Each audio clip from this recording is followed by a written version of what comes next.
bahwa dalam ibadah itu harus ada dalil. Nah, tapi apakah semua ibadah harus muncul dalilnya?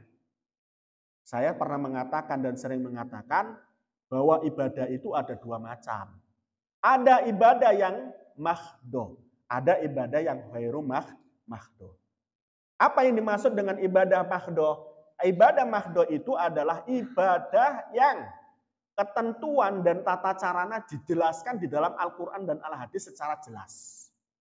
Contohnya apa? Tadi saya katakan sholat. Sholat itu di dalam Al-Quran aqimus sholah. Zakat juga sama. Wa'atuz zakat. Ya, itu ada di dalam Al-Quran. Tata caranya di mana kamu bisa temui tata cara sholat dan zakat itu? Di dalam Al-Hadis banyak. Ya, nanti di dalam Al-Quran tentang zakat, innamas shadaqatu lil fuqara wal masakin. Bahwa harta yang dikeluarkan dari zakat itu diperuntukkan untuk siapa? Dijelaskan dalam Al-Quran. Kemudian dalam sholat bagaimana? Nabi tadi mengatakan tata cara sholat itu apa yang kemudian dilakukan oleh Nabi Muhammad pada saat sholat itu yang harus kita ikuti. Muncul formulasi istilah rukun dan syarat. Jadi di dalam hadis itu tidak ada Nabi mengatakan wa arkanus sholati, tidak ada. Wa syurutus sholati, tidak ada. Wa syurutis sihati sholat, tidak ada. Yang ngomong kayak gitu itu siapa? Fikih. Fikih itu yang ngomong siapa? Para ulama, para mujtahid. Di situ ada mujtahid madhab, mujtahid mutlak, mujtahid madhab, mujtahid fatwa. Kemudian lahirlah sebuah ulama. Nah itu begitu. Jadi jelas, itu ibadah mahdoh. Ibadah yang selanjutnya adalah ibadah ghairu mahdoh. Ibadah ghairu mahdoh ini ditetapkan di dalam Al-Quran dan Al-Hadis. Namun tata caranya tidak ditentukan. Al-Quran mengatakan innallaha wa malaikatahu yusholluna 'alan nabi. Ya ayyuhalladzina amanu shollu 'alaihi wasallimu taslima. Al-Quran mengatakan berselawatlah, mengagungkanlah kamu kepada Nabi Muhammad SAW karena malaikat juga mengagungkan, Allah juga mengagungkan. Tata caranya bagaimana? Tidak ada. Nanti kamu hanya mengenal sholawat Ibrahim. Ya, hanya mengenal sholawat Ibrahim. Yang lain bagaimana? Tidak ada dalam Al-Hadis. Pun juga tidak ada di dalam Al-Quran. Kamu cari sholawat nariyah. Kamu cari sholawat tibil qulub. Kamu cari sholawat apa? Ya, tashil. Itu juga tidak akan kamu temukan di dalam Al-Quran dan Al-Hadis. Karena itu produk daripada ulama yang ingin memuji Nabi Muhammad dengan menyematkan di situ sholawat. Jadi produk ulama. Nah ini apa? Ibadah yang bagaimana ini? Ibadah yang ghairu mahdoh. Tata caranya nggak disebutkan, tapi dia punya dasar.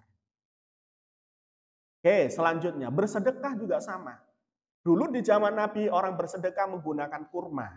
Apakah boleh pada saat ini menggunakan beras? Hah? Boleh. Boleh. Menggunakan pulsa? Boleh. Tetheringan? Boleh. Sah? Sah. Ada dalilnya? Ya enggak ono. Ngosok Nabi kon HP-an. Urung ono pulsa waktu itu.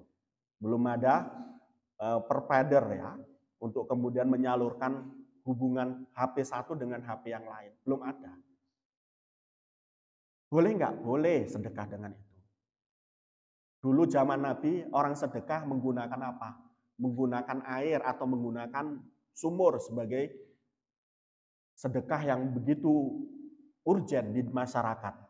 Karena di sana tidak banyak air dan kemudian masyarakatnya membutuhkan air.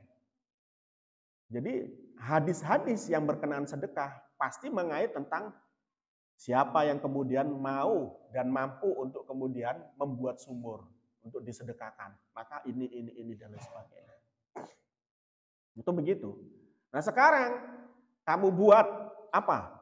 Kamu buat perpustakaan. Ya, perpustakaan. Perpustakaan untuk umum. Apakah ini kemudian menjadi sedekah? Sangat. Kamu buat lembaga pendidikan. Apakah ini menjadi sedekah? Iya. Ya, ini harus kemudian dikembangkan. Nah, itu semua sedekah-sedekah model ini istilahnya ibadah yang ghairu mahdo. Ibadah yang ghairu mahdo, termasuk tahlilan. Tahlilan itu adalah rangkuman formulasi dari beberapa wirid, beberapa tasbih. Di dalamnya ada sholawatan. Kalau kita kenal tadi innallaha wa malaikatahu yusholluna 'alan nabi. Mana yang bertentangan? Di dalamnya ada sholawatan tahlilan itu. Kemudian ada Al-Fatihahnya. Ya, Nabi mengatakan bahwa Al-Fatihah itu adalah Ummul Quran. Ayo. Sopo sing maca iku maca Al-Fatihah. Satu keniscayaan orang seolah-olah sudah membaca Al-Quran. Pahalanya. Jadi jangan entengkan itu.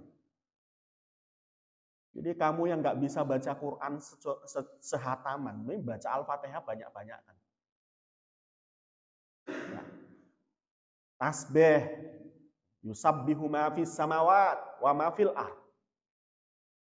Apa yang ada di langit dan di bumi semuanya bertasbih. Kok kita? Wa ma khalaqtul jinna wal insa illa liya'budun kok nggak mau tasbih? Jadi opo? Jadi sebuah rangkuman yang kemudian ini dianggap sebagai apa? Ibadah ghairu mahdo. Karena apa? Ditetapkan di dalam Al-Quran caranya karepmu. Awakmu iso sholawatan pakai band. Awakmu iso sholawatan pakai hadroh. Kamu bisa tasbih di mana saja. Dalam keadaan masak, dalam keadaan nyapu, dalam keadaan nyuci. Yang pasti jangan nyucinya di kamar mandi. Boleh. Tata caranya tidak ditentukan. Dzikir juga sama. La ilaha illallah, Allah. Nandiae, kepiye wae, monggo karepmu. Yang penting ada tata keramanya. Jangan waktu jima kemudian Allah. Ya kalau dalam hati nggak masalah, kalau dalam mulut itu karepmu piye. Ya seolah-olah menyuguhkan sesuatu yang baik dengan cara yang tidak baik. Ya, begitu juga pingin memuji Nabi Muhammad, tapi memuji Nabi Muhammad pada saat ngising. Jadi nonjongkok begitu, dalikal fadlu minallah. Allah iku telekmu sing joget-joget jadi. Tata caranya nggak disebutkan. Apa ibadah semacam ini disebut? Ibadah ghairu mahdo. Ibadah ghairu mahdo. Kamu nggak usah khawatir, cari dalilnya bagaimana Nabi Muhammad dan para sahabat sholawatan dengan cara seperti Habib Syekh. Ya nggak ono. Zaman biyen itu nggak ada lampu sorot, lampu panggung nggak ada, speaker juga nggak ada. Tapi Nabi Muhammad harus sholawatan kayak ngono.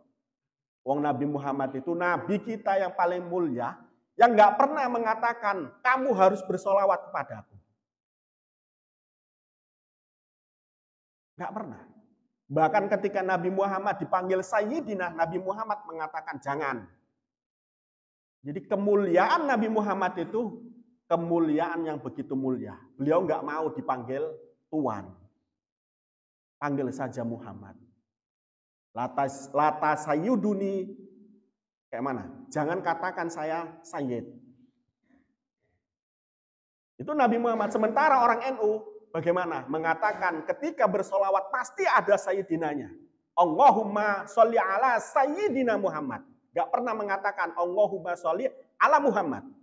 Pantangan orang NU ketika ngomong Allahumma sholli ala Muhammad toh. Gak ada Sayyidinanya. Kenapa pantang? Nabi Muhammad itu khairul anam. Nabi Muhammad itu orang yang mulia. Kok kamu manggilnya namanya tok? Bapakmu kamu panggil Pak. Gurumu kamu panggil Pak. Masmu kamu panggil Mas.